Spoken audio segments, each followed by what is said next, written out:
So here we are, I got the stand built for the tail fairing. So the stand in the background, the bubble wrap, that's what I mount the tank to. It's a bit shorter because I have to be able to see what I'm doing on the very top of the tank. The tail fairing, I made that stand slightly taller to be at an ergonomic kind of between my sternum and my chest height to work at. Put a little block here to stop it from sliding backwards if I'm pulling tape. Not that pulling tape is creating that much tension, but I maybe overbuilt it a bit so that it doesn't move. And once this portion here goes on, it kind of closes like a door, thunk, and locks in right here. And I've also got it supported in the back in those two corners to prevent it from tipping and moving around. It's pretty secure as is. However, I was thinking about putting a zip tie or something right here, which is probably going overboard, but just brainstorming ideas.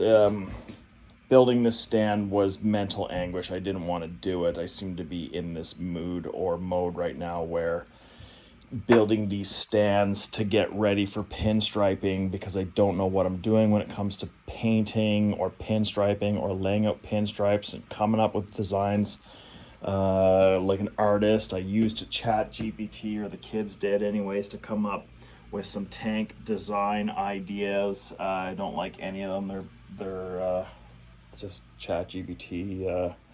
The kids wanted to do it, so I let them try, and I kind of seen where the AI bot was coming from, but I can do better than that.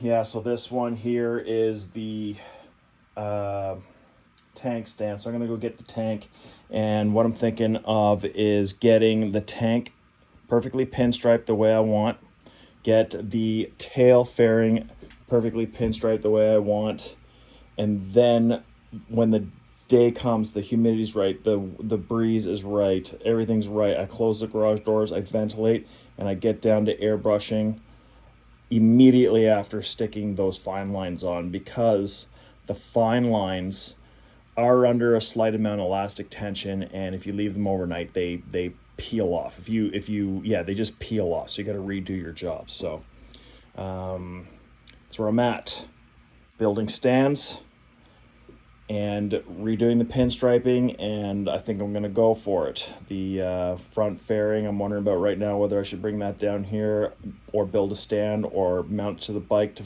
do my pinstriping on. I don't know how I'm gonna do that because it's shaped like this. It's got two little extensions on the top and two on the bottom, and where my palm is where the headlight goes. There's no way to mount it on anything, so that's also a hurdle to cross there. So anyways, I'm at the last stage.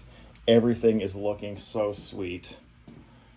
Just want to do a good job with this last step. Got the fine line, I got the razor blades, I'm all set up. I got the pinstriping set up, I got the paints all set up. I'm 100% ready to go.